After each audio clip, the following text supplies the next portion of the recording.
Mei Ling felt the storm in her teeth before she saw it over Victoria Harbour, a faint metallic buzzing, not unlike the vibration of transmission wires, jutted along her molars each time she tapped the copper smoker against the rail of the Luke May house roof. The bees, sensitive as drumheads, had already registered the shift in barometric pressure. They swarmed in lazy spirals around their hives, wings glittering with the low blue glow that earned them their name, Thunder Bees. From 30 floors up, the city was a neon canyon, its LED cliffs flashing sale adverts, mahjong scores, and typhoon warnings in the humid dusk. But atop the subsidized housing block, Mei Ling's micro-eapery thrummed with an electricity older than any power grid. She eased a bamboo frame from the nearest brood box. The honey inside sparked like bottled sky fire, tiny forks of white heat spiderwebbing across the comb.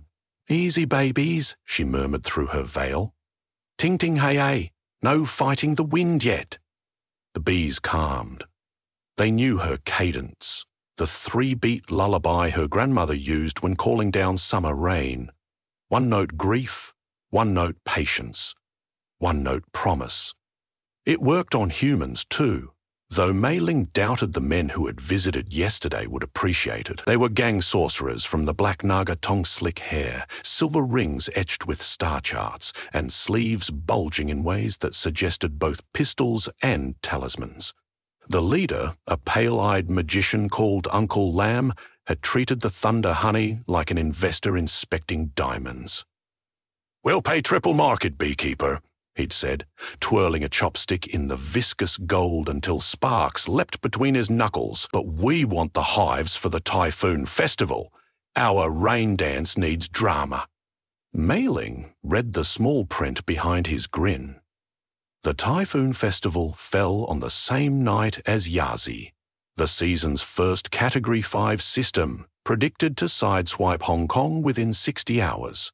Combined with Thunder Bees, the storm would be a canvas for destructive calligraphy, lightning directed into rival warehouses, electromagnetic pulses frying police comm arrays, maybe even sky-summoned ball lightning rolling through Central Station, weaponized weather. You didn't need to be a feng shui master to feel the imbalance. She had refused. Polite voice, hands steady. Heart raging. Uncle Lamb had nodded, as if rejection were just another clause in the negotiation. "Think about legacy, Ame. Nature chooses the bold." Then he and his entourage had vanished down the stairwell, their shadow like a mildew stain that wouldn't scrub away. Now, with Yassi's feeder bands curling across the South China Sea, Mei Ling examined the frame.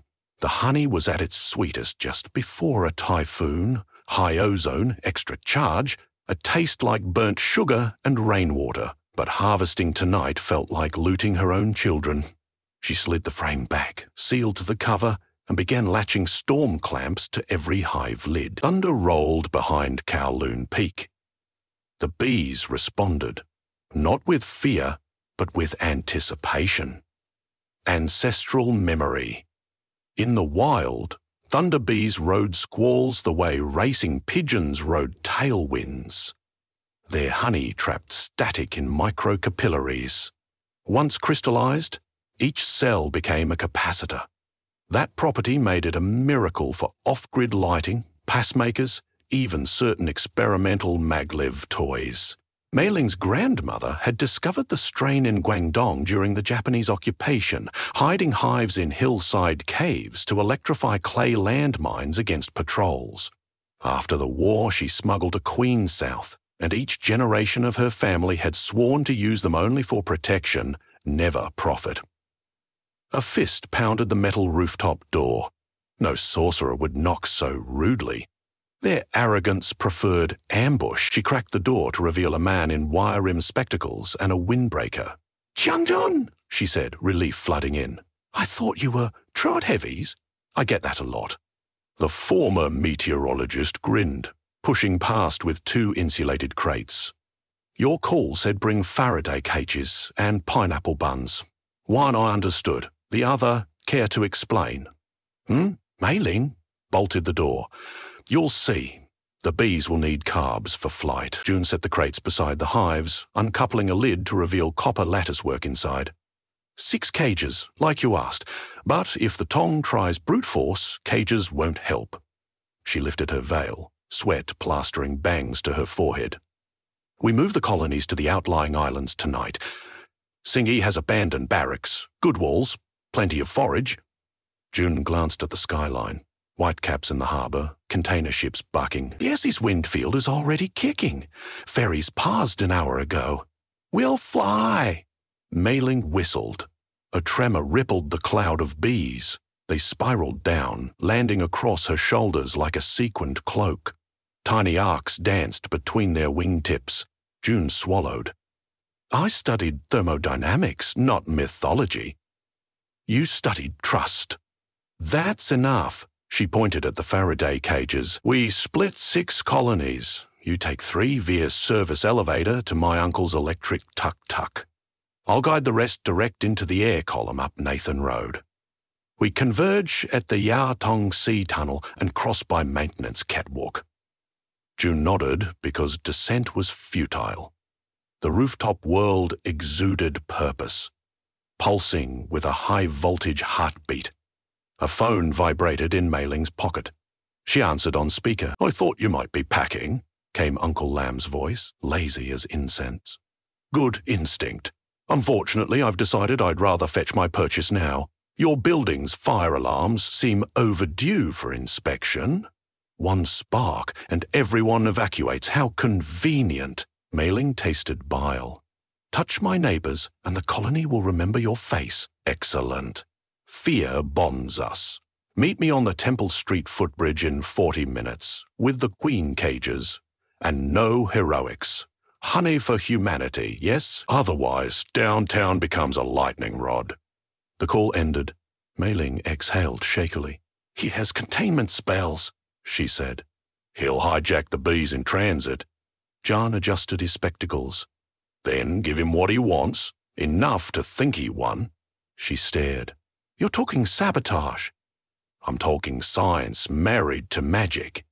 He opened his backpack, producing ceramic vials of ferrofluid, each corked with hematite. We seed a decoy batch of honey with this. When Lamb's sorcerers channel voltage, magnetized nanoparticles seize, short the circuit, fry their charms. Meanwhile, the real hives relocate under storm cover. Nanoparticles inside honey will taste off. The bees, not honey wax, will embed capsules in the comb walls. Humans harvest wax for candles, lip balms, spell sigils. Slum won't taste test before ignition. His grin held mischief. The same expression he'd worn in university when he calculated wind shear to sabotage a corrupt dean's farewell drone show. Mei Ling's heartbeat synchronized with the hive hum. Let's do it. They worked quickly. June melted wax in a camping stove beside the water tower, folding in vials. Mei Ling cleaned frames, redipped foundations, singing the rain lullaby so the bees would accept the altered comb. Within minutes, the insects resealed their chambers, none the wiser. She isolated 2 queens into bamboo cages. They'd draw lamb the way coronets drew crows. Those queens, however, came from standard Italian bees, not thunderstock. Their honey-packed sweetness, not lightning. Thunder cracked, closer now. Mei Ling loaded 3 Faraday cages onto a dolly. Jun wrestled the elevator call button, praying no curious tenant would stumble on them. As doors slid shut, Mei Ling whispered through the grate.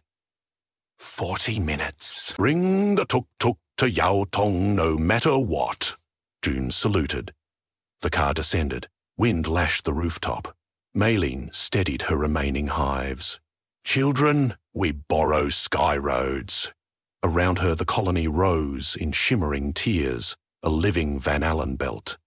She unlatched the storm clamps, slung a harness of woven hemp across her shoulders, each hive box clipped to carabiners. The load weighed like regret. With a running start she leapt. 30 floors of vertigo clutched her gut. Then the updraft caught their combined mass.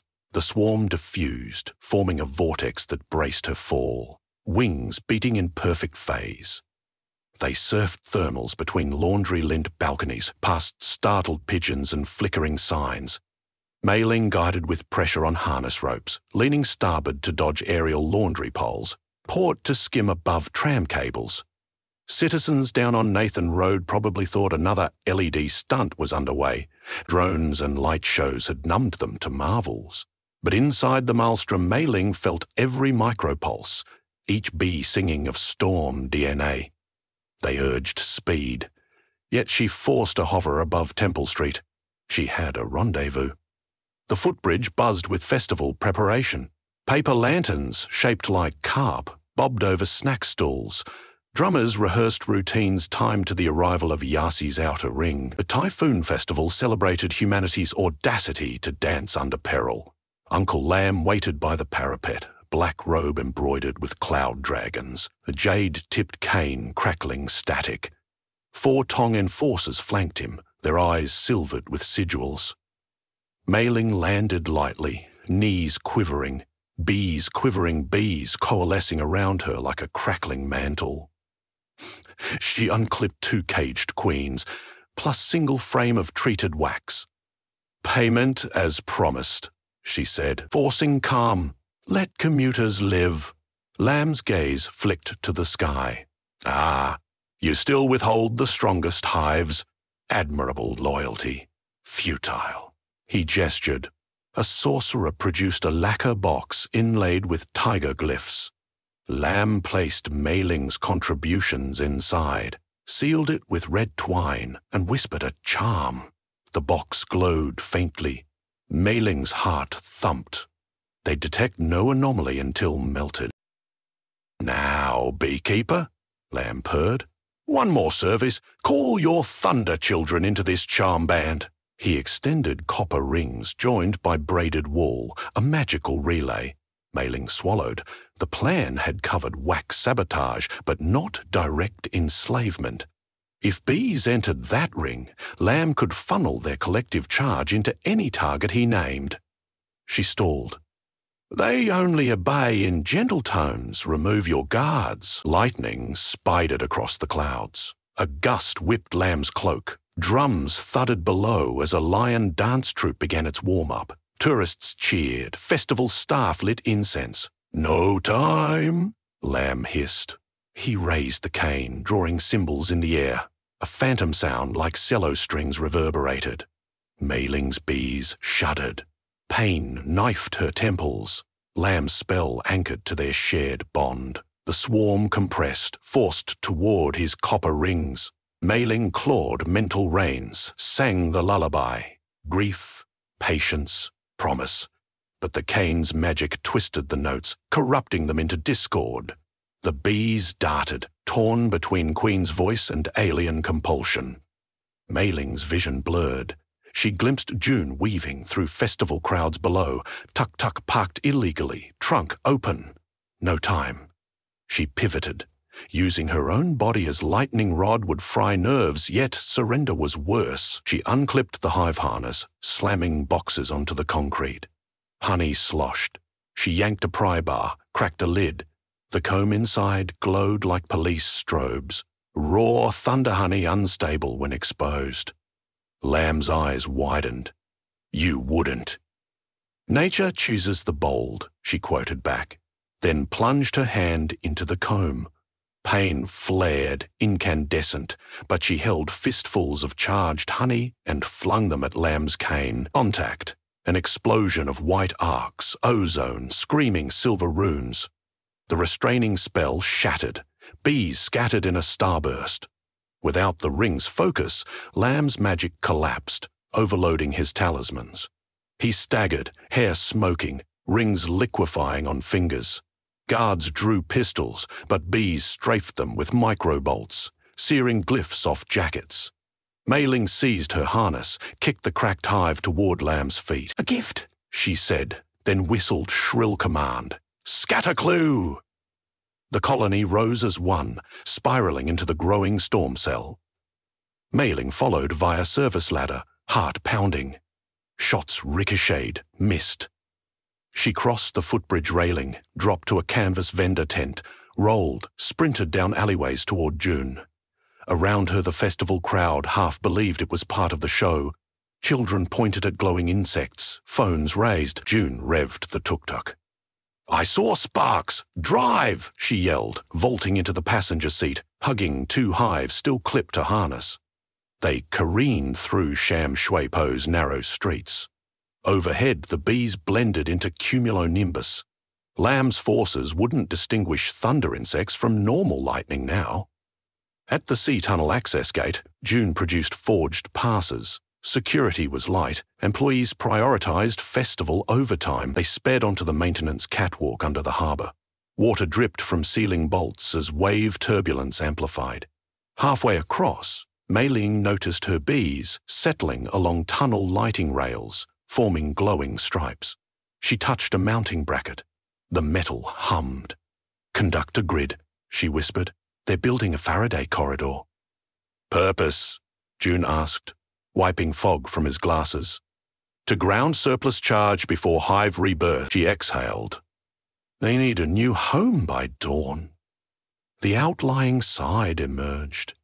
Sing eat dark silhouettes of decommissioned barracks against lightning-smeared sky. June parked within a walled courtyard overgrown with bougainvillea. They heaved hives into an old mess hall, roof partly collapsed, perfect aerial exit. When final hive touched floor, thunder cracked overhead, shaking loose plaster. Bees poured through gaps, draping rafters in a living chandelier. Mei Ling knelt, exhausted. Welts blistered her forearm where honey had burned. June sprayed aloe mist. "Lamb will come," he said. "He'll track residue signatures." "He'll come crippled," she replied, staring at the swarm. "But I've risked too many civilians. We finish this at sea." June raised an eyebrow. Mei Ling beckoned him outside. A rust-speckled patrol boat bobbed at the barracks pier, generator intact. Her grandmother once trained guerrillas here. Legacy stored surprises. They loaded only one hive on board, the Queenright colony that led the others. At dawn, when Yassi's Ivel skirted Lantau, they would release her on open water. Thunderbees could ride a typhoon for days, scattering, multiplying where mountains met cloud. No sorcerer would harness an open ocean. An hour before sunrise, Mei Ling brewed tea on the boat deck. Wind tasted of salt and jasmine rain.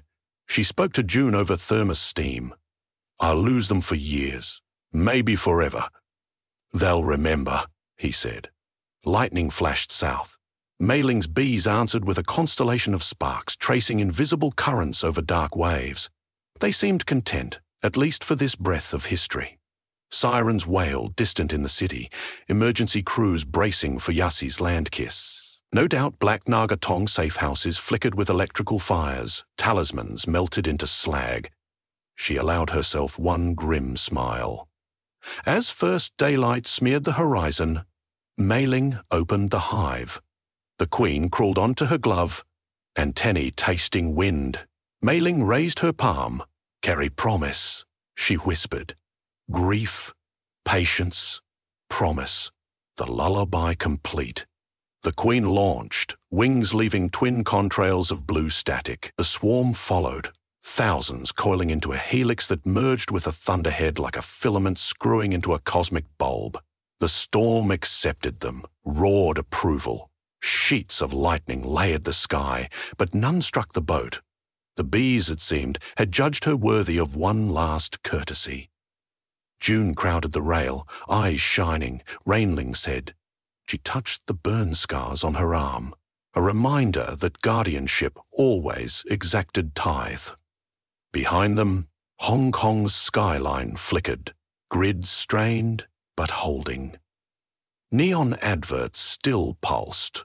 Humanity danced under peril, as it always had, as it always would. And somewhere within that dance, a beekeeper kept faith with the storm.